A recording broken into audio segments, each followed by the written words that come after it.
absolute craziest trade deadline I have ever seen has just concluded. And today we're going to be talking about every important trade that went down at the deadline. But definitely subscribe and stay locked in. We're going to be doing a ton of videos talking about the trade deadline moves. And shout out to Bleacher Report, because I was not going to go through and find all of this stuff to make a video. They're going to make it very easy for us today. So shout out Bleacher Report. If you want to go check it out, I'll leave a link in the description. But obviously the biggest move of them all was Jimmy Butler to the Warriors, okay? Now this was a chess, not checkers move by Jimmy Butler. I did make a video talking about Jimmy Butler was going to be traded for 2 second-round picks, and I was absolutely wrong. The Pistons end up getting Dennis Schroeder and Lindy Waters III, but the Warriors get Jimmy Butler, and they're already agreed on a contract extension for $111 million over the next 2 years. So Jimmy's going to be making $50+ million at the age of 35 in Golden State.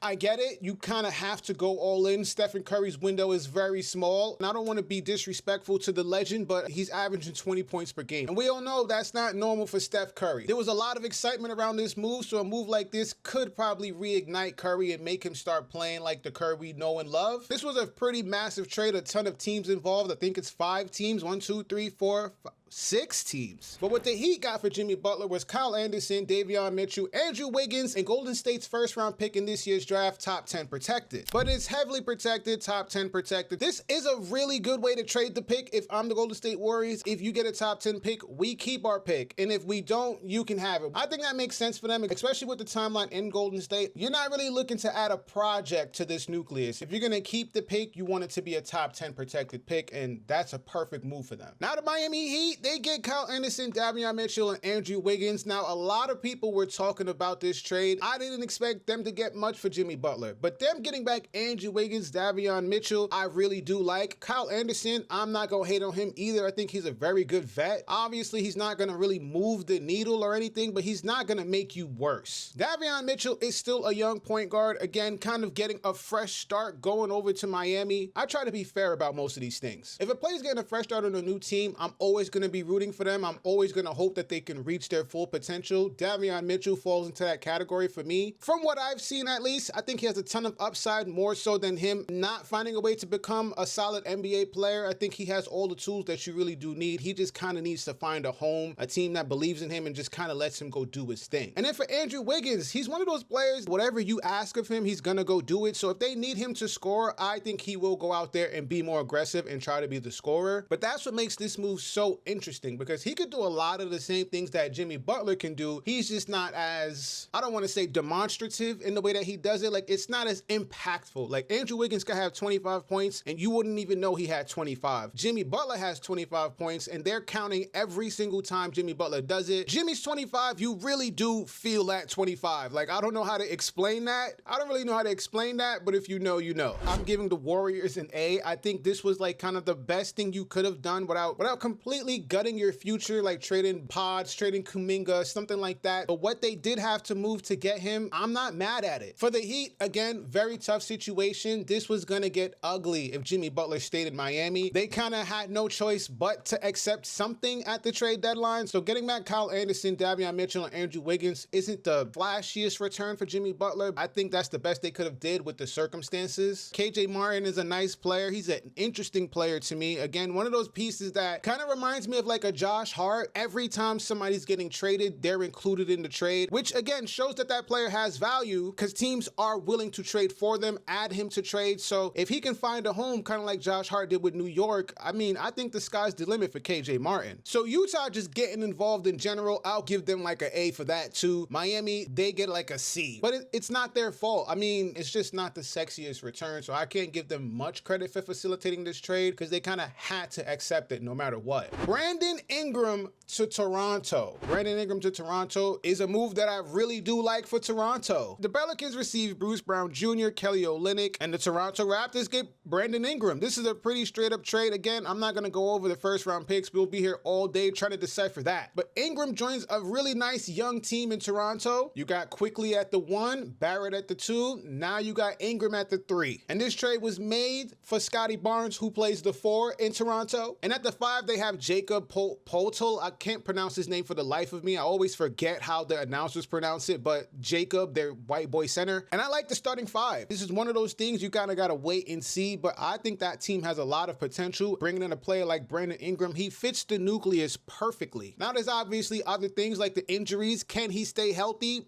We'll have to wait and see. But for the Raptors, I give this an A. This is what I would call a fleece. To get a player like Brandon Ingram, and again, he hasn't been like a superstar or anything, but there were points in his career we did kind of consider him on the edge, like a budding superstar. But because of injuries and roster construction in New Orleans, it just never really happened. But again, a player getting a fresh start in a new city on a new team, I'm going to root for him. I'm going to hope that he could reach his potential. It's an upgrade on their roster. Quick reaction, I'll give the trade a B because you didn't have to give up anything to get him. The Pelicans were in handcuffs. They really didn't have much of a choice. They had to get rid of Brandon Ingram. It wasn't working anymore. It was clear that he wasn't a part of their future. They had to move off of him. Once other teams around the league get to know and stuff like that, you're going to have a hard time getting value back for that player, especially with all the injury concerns. A lot of teams are going to use that against you to their fullest extent. When a team has to trade an injury-prone player, you're in a very bad position. You have nothing to bargain with. Mark Williams to the Lakers. I've been posting shorts on every social media platform, TikTok, Instagram, all of them. If you want to check it out, check the links in the description for my socials. And I said that the Lakers needed to get a center. So did everyone in the world. And I also did say that Pelinka, if anyone was going to get them a center, it would have been Rob Pelinka. And boy, did he answer the bell. I don't know how they keep doing it. The Lakers will forever be relevant, bro. I don't even know if they know what a rebuild is at this point. The longest rebuild that they had was like 2 years. It went from Kobe to LeBron. Now it's going to shift over to Luka. They have a good group of players, 26 and under, that entering that area of their prime from 26 to like 32, 33. Austin Reeves, Rui Hachimura, Jared Vanderbilt, Luka Doncic. And then you add Mark Williams to this equation. He's only 23 years old. A lot of people have been, oh, Mark Williams this and Mark. He's only 23. He still has another 3 years before he even enters his prime. He's playing with maybe the best point guard in the league in Luka Doncic. And then you have LeBron James, one of the best point forwards ever. I said one of them. He is the greatest basketball player to ever touch a damn basketball. I'm gonna go ahead and say it. The Lakers are back. At the time of this recording, they're 10 games over 500, which is a pretty good record. 5th in the Western Conference. The Lakers are back, all right? They're gonna finish top 4. I'm guaranteeing it. But the Charlotte Hornets didn't get fleeced here, okay? Mark Williams has been playing well for the Hornets, but the Hornets aren't going anywhere fast. They just lost Brandon Miller to a season-ending injury. They aren't gonna do anything this season. They need to be tanking. This is a tank move for them. You bring in a rookie Dalton Connect, you bring in Cam Reddish on a flyer, just send Cam out there and see what he can do. And Dalton Connect, I think, is going to be a very good player in this league. He has all the confidence in the world. He shoots it with the best of them. He has the athletic ability, and he does seem like he has that dog mentality that a lot of teams are missing, and we're seeing that in a rookie. So him going to Charlotte, I don't know why he wouldn't be able to flourish. I think both teams made out pretty well in the situation. Again, Mark Williams wasn't going to bring them any chips. So trading him to the Lakers, it's not really gonna hurt anything. I'm giving the Lakers an A on this one. I'm giving the Charlotte Hornets an A as well. They were supposed to add this into the Luka Doncic trade. They end up flipping that to the Hornets for Mark Williams. They get an unprotected pick, Dalton Connect and Cam Reddish for Mark Williams. Listen, that's a fleece probably by the Hornets, if anything. And you see the shirt that I'm wearing, I'm a Knicks fan, and this next trade, I ain't gonna lie, I'm a little bit shook now. DeAndre Hunter to the Cleveland Cavaliers. Cleveland is the #1 seed in the East. Being #1 in the East doesn't necessarily mean that you're the best team or you're gonna make it to the Eastern Conference Finals or anything like that, especially in the Cavs situation. We've seen them have great records before and get bounced in the first round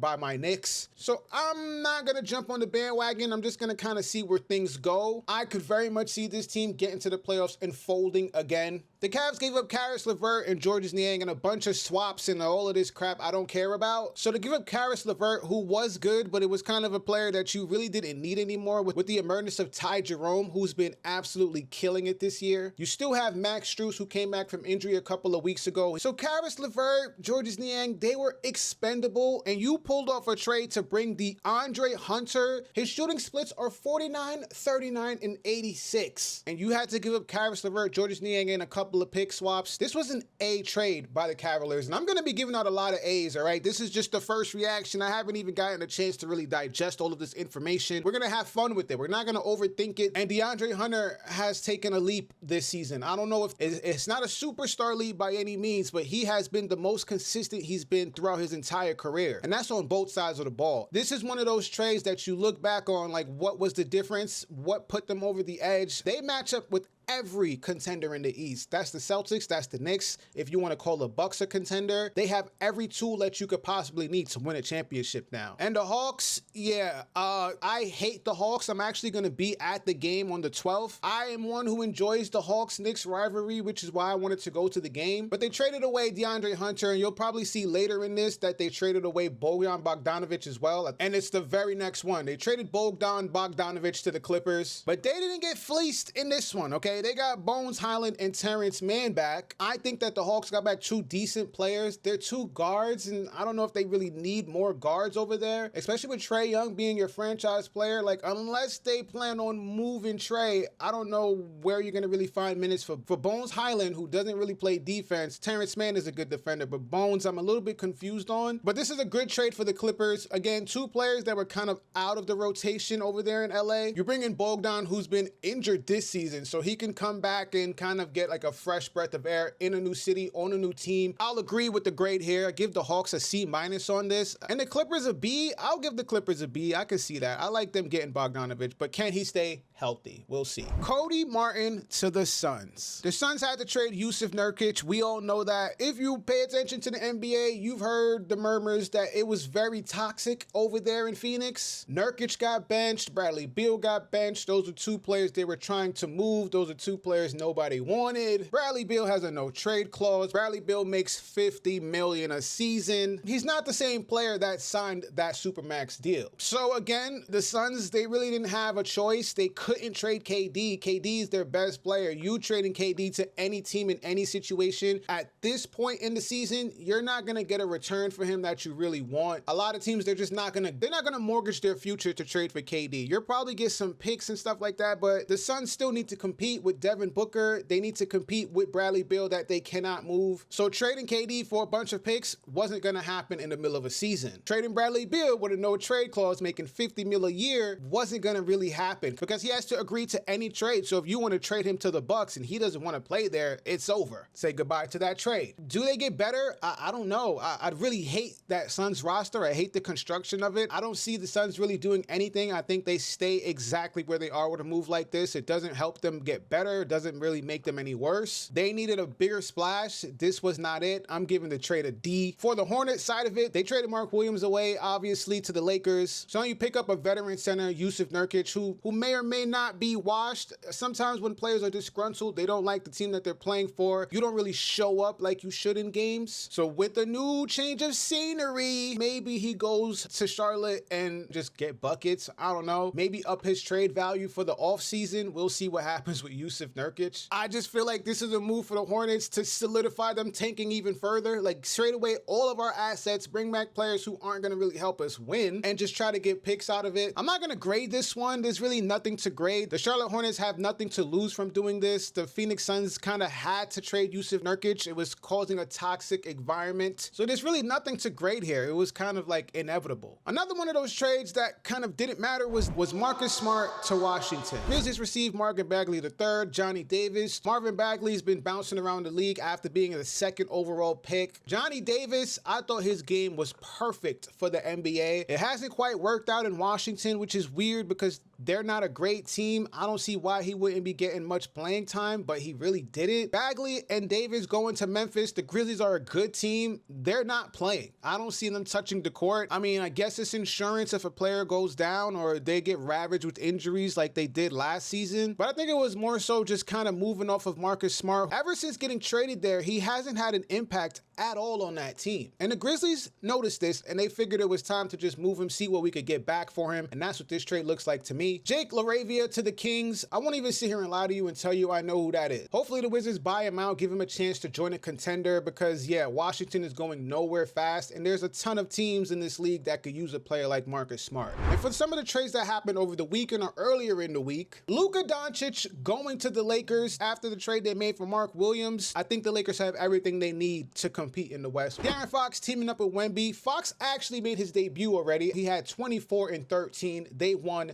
easily. And Fox looked good. I said it in a video that it was a match made in heaven, and I wasn't wrong, at least for one game. Milwaukee traded Chris Middleton for Kyle Kuzma. This is gonna kind of sound crazy because most people just clown on Kuzma, but I actually really do like Kuzma's game. When you're playing for a team like the Wizards, you wake up every day knowing that this team is not competing, they're not trying to win. You have to be a professional. Of course, you're making millions of dollars to do what you do to perform at the highest level, but a part of you just knows that you're kind of wasting your time and energy doing that when your team is just not very good. I want to see how he plays when he's on a contender again. Him going to the Bucks, he's an upgrade over Chris Middleton. We just don't know what version of Kuzma they're going to be getting. This might come off crazy. I think he's a winning player. He has to be around a winning organization for him to really show how good or how much of an impact he can make on a team. But the Wizards come away with AJ Johnson, who has been regarded as one of the best defenders in the league this season. Another young player going to Washington where they have no real expectations. He could just go there and kind of be himself, develop his game, figure out who he wants to be in the NBA. I like the Wizards taking the flyer on AJ Johnson. A trade for you where it doesn't move the needle. You don't get worse. You don't necessarily get better. For the Bucks, I would probably say the same thing. You don't get worse because Chris Middleton wasn't giving you much. I want to say they'll get better, but I'll have to wait and see which version of Kyle Kuzma shows up. Let me know if your team made any trades in this year's trade deadline fiasco. Thank you for watching the Jay Will Show. Make sure you're subscribed. We're going to be going over all of the trade stuff over the next couple of days. But until then, it's been Jay, and I'm out.